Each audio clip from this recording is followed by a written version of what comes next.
So grateful to be back here with all you beautiful folks. Woo! A lot of people have been saying, well, where have you been? Well, I've been out speaking at other churches and doing workshops and all kinds of things, but it's always good to come back home, right? It's always good to be back here. So I'm going to share a little secret this morning. Every time we as ministers get up here to talk to you, the secret is we're talking to ourselves. Did you know that? And that when we write these talks, we're talking to ourselves, really. And so when we come up with these talks, we think, well, that'll be good for this wonderful audience. But the secret is, we're really saying it for us. You're just along for the ride. So would you mind being along for the ride this morning for me? Thank you. Because I've got some great stuff for you this morning. We're going to talk about the Centerpoint. And I'm going to start off with a story about this little town. It's called, am I doing it right? There we go. It's called Wallace, Idaho. It's a little mining town in northern Idaho. But Wallace is special for this reason. In 2004, a group of folks were in a bar. Okay? I guess that's kind of what they do there in Wallace. One of the things they do. They were in a bar one night, and they decided, you know what? This Wallace, Idaho, is the center of the universe. And so they were so excited about this idea, they walked out onto the main street here. They found the manhole cover that they wanted to proclaim as the center of the universe. And they stood right there in the center of the street and said, this is the center of the universe. And they got the mayor of the town on board, who then issued a proclamation saying, Wallace is the center of the universe.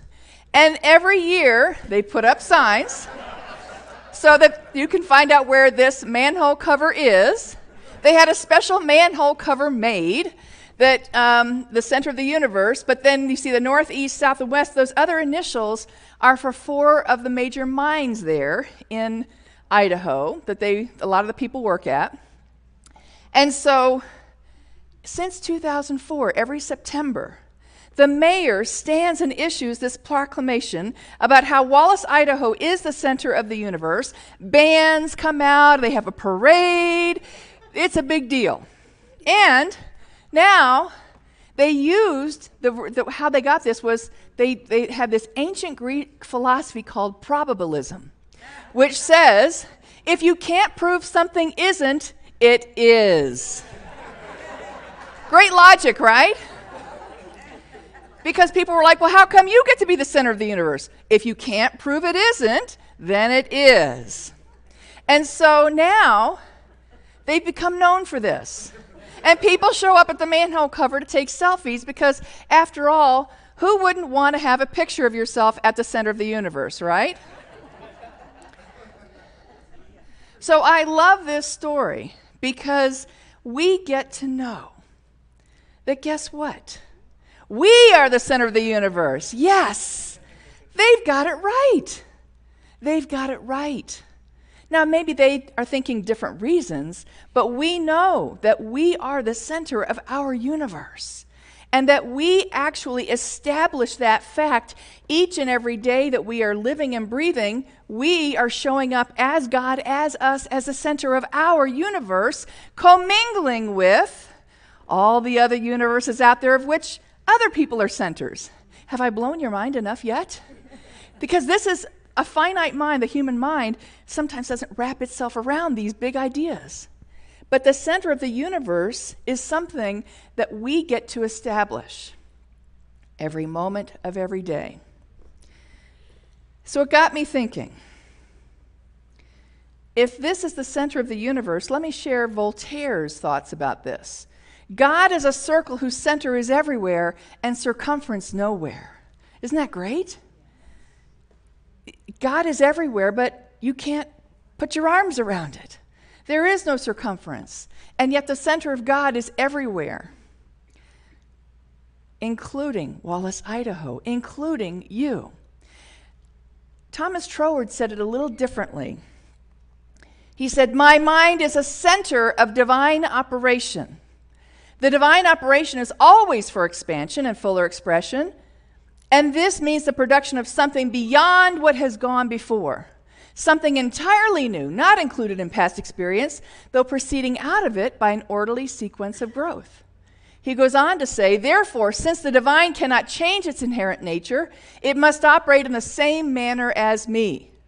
Consequently, in my own special world, of which I am the center, it will move forward to produce new conditions, always in advance of any that have gone before." Now that came from the Doré Lectures. And I love how he said this here. This means the production of something beyond what has gone before, that you are always spiraling upward, that you are always expanding. Life is always pulling you to a greater expression. If you allow yourself to be that divine center of operation, right? If you allow yourself to say, this is who I am, God as me, showing up as this divine fullness of expression. Now, I can hide my light under a bushel, though, can't I? Anyone here besides me ever done that? A couple of us, where we absolutely, just completely deny that we are the center of our universe. And we start giving our power and our worth and our sense of being away to something else. But today I want to talk about, are we getting back to that center point? Are we allowing ourselves to stay firmly rooted in the idea that nothing and no thing can knock us off that center point, even if it tries? It's always there. It's always awaiting our recognition of it. So if we are the center of the universe, part of the issue I know that I have faced as a human being, having a spiritual experience here, is that sometimes I put other things at the center of my universe. Are you with me on that? And that can show up in a variety of ways. It can be money, of course.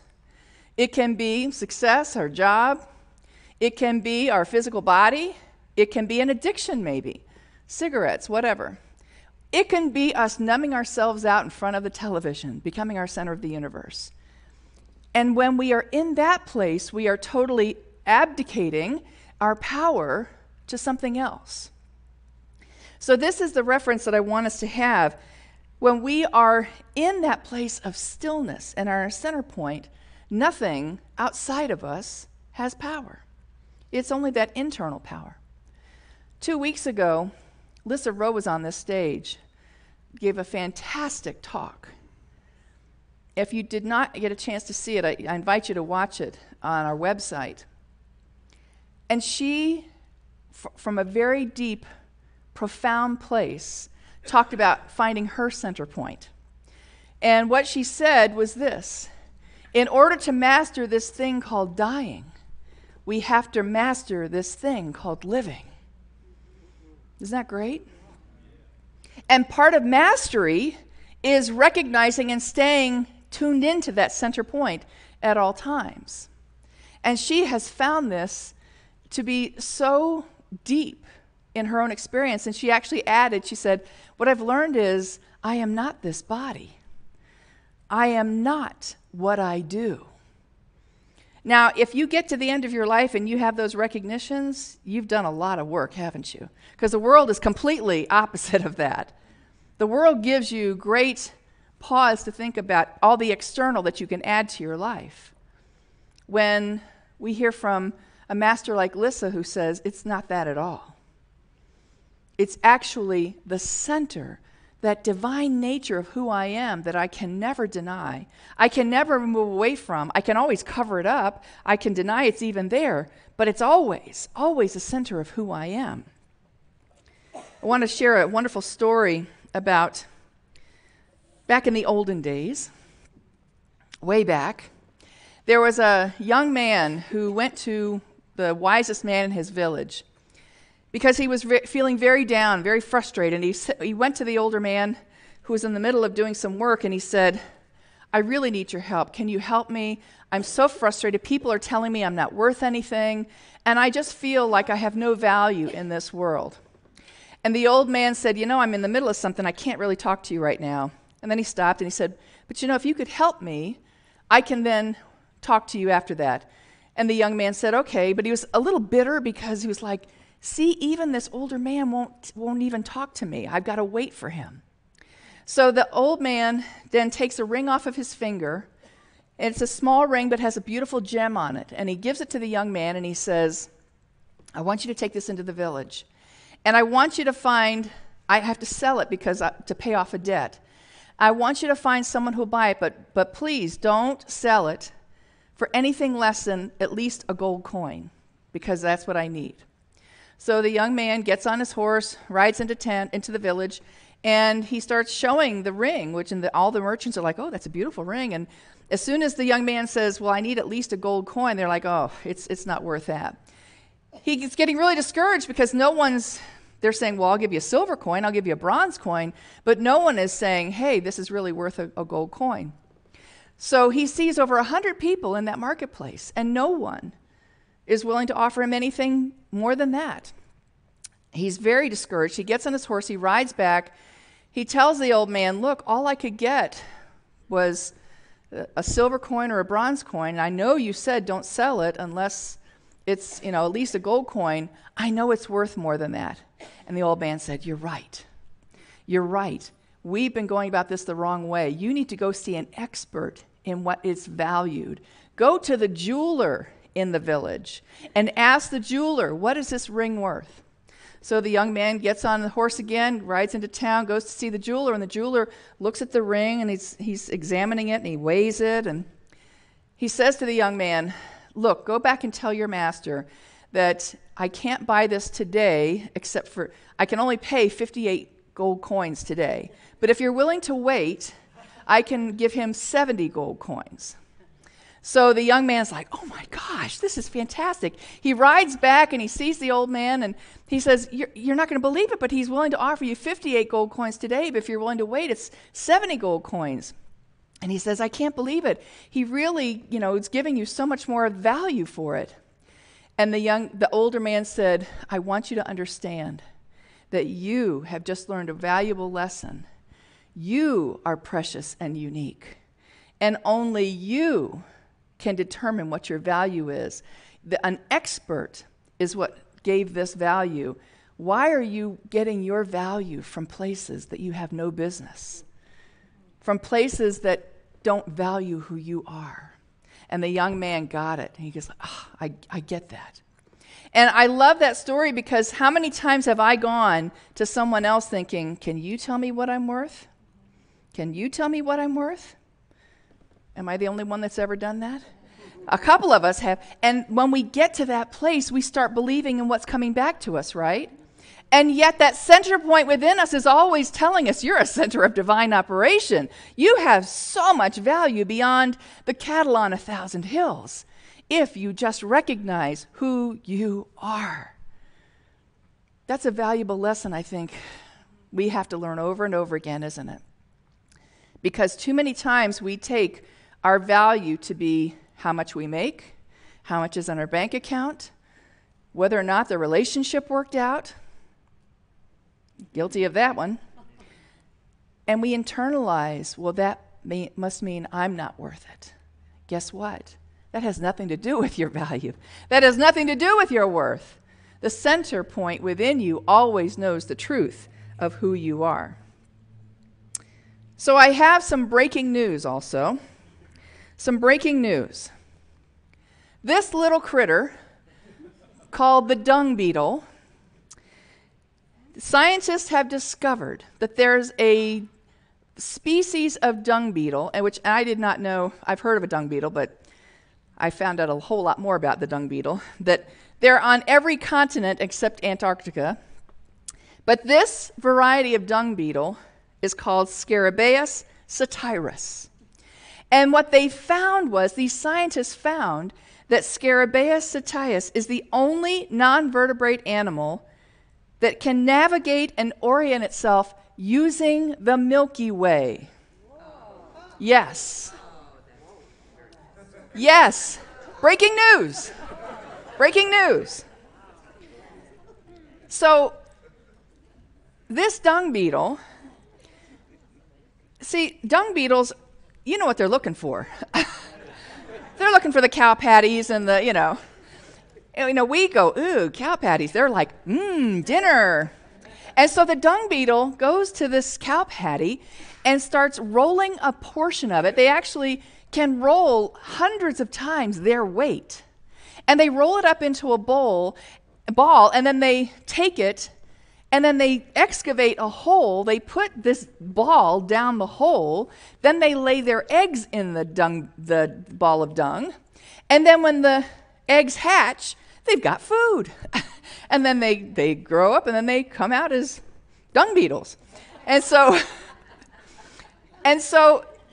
this, and they actually do a real service, because if there's seed or anything in the dung, it gets then scattered even further.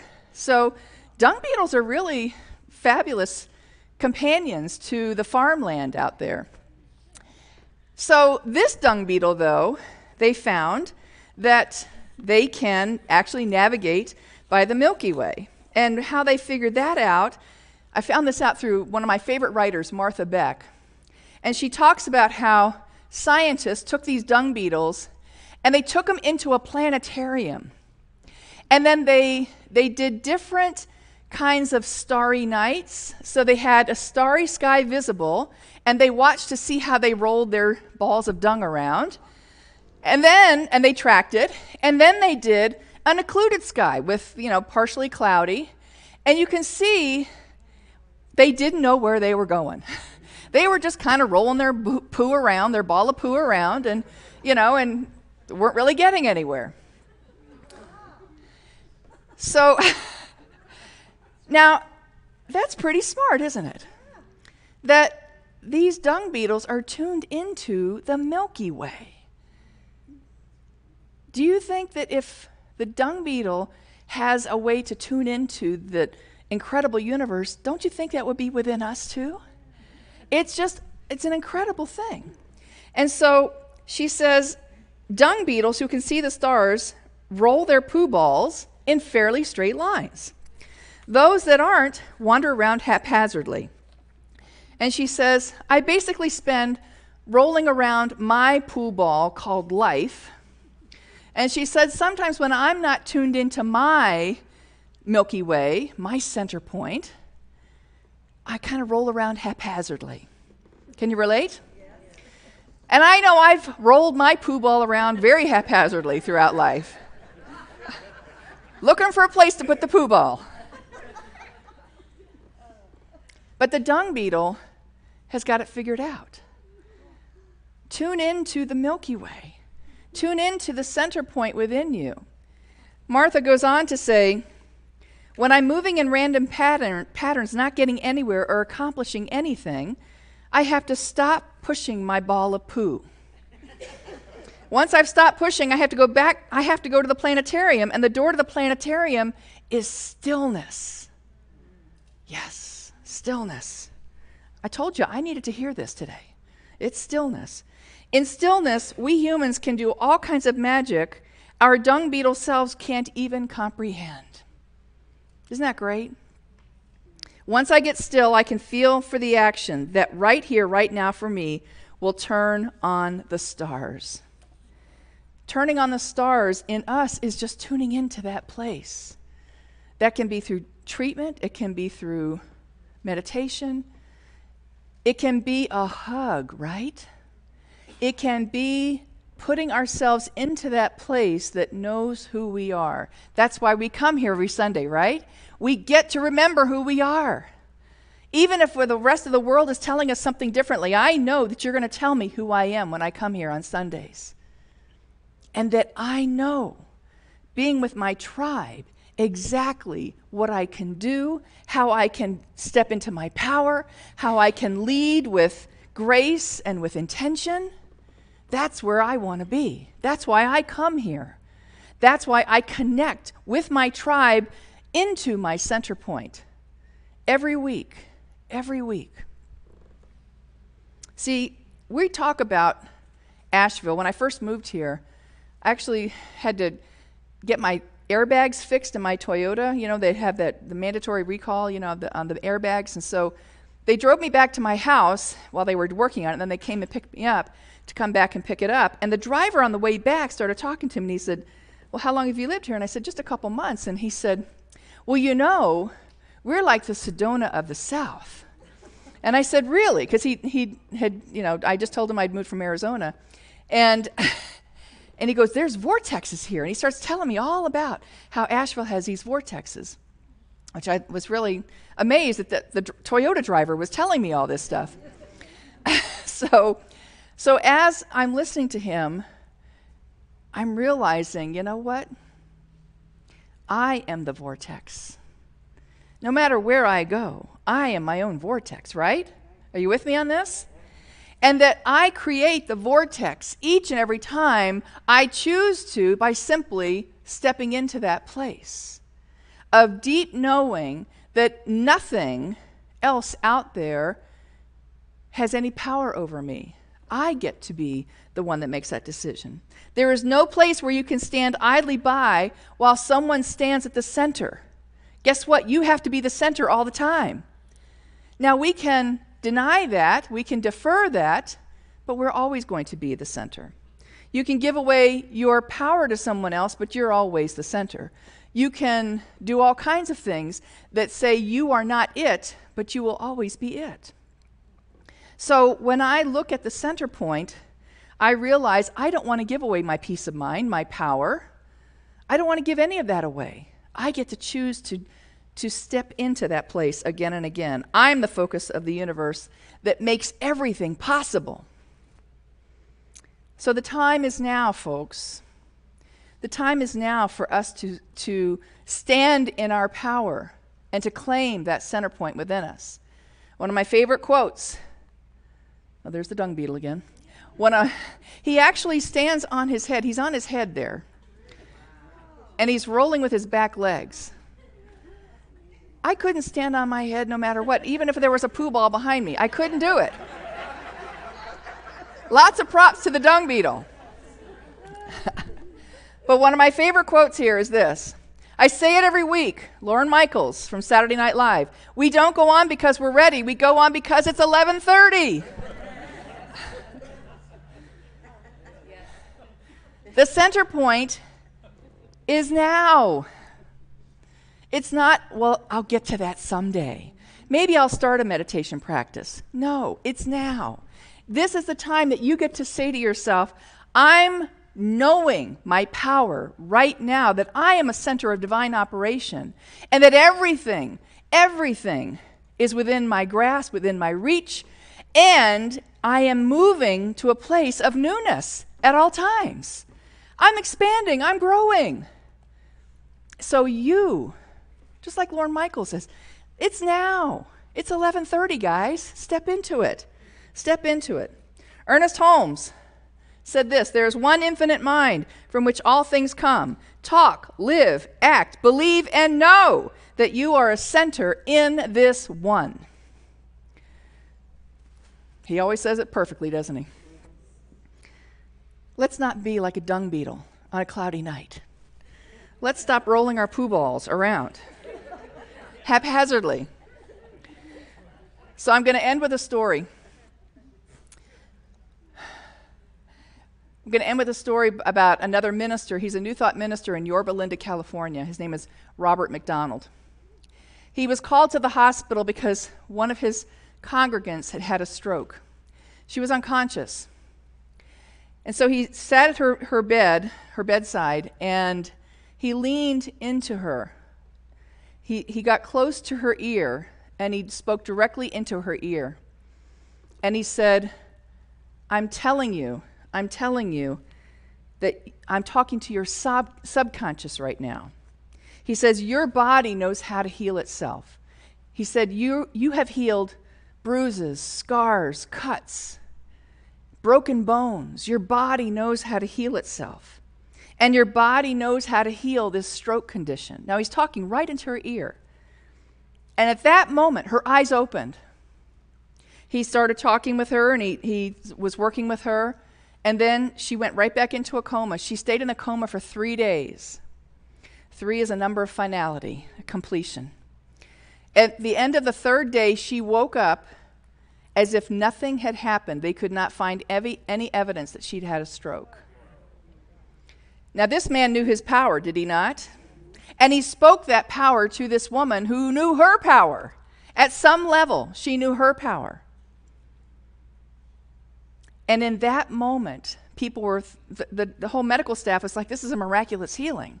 Now, we know differently, don't we? We know that miracles are the usual state of grace. Oh, how usual that she woke up and nothing had happened. Oh, how usual she was perfect and fine. Oh, how usual that her power was right there, always ready to be claimed. And so I invite you this week, find that center point within you that knows that you are way more than a poo ball that you're going to be rolling around. You are the center, the vortex of your universe at all times, with all power, with all grace, with all intuition, with all wisdom, with all strength that you will ever need is right there. Right there, right here and now. It's 11:30, folks. Let's do it. Find your center point. Namaste. Hi, I'm Barbara Waterhouse. And I'm John Waterhouse. Thank you for watching this message today. Through our website, cslasheville.org, we have over 1,000 messages, classes, and New Thought books, all to download at no charge to anyone. Producing this incredibly valuable collection of ideas is really making a difference in the world. It's changing lives everywhere. Please go to our website, cslasheville.org, and click the Donate button. You can support this life-changing ministry, and when you do, we'll send you a note of thanks and also put you on our daily prayers. By doing this, you're helping to raise the consciousness of people across the entire globe. We're changing lives together, those lives that are being more prosperous, more healthy, and more joyous. Thank you for being a part of this important work and supporting what we do here at CSL Asheville. Thank you.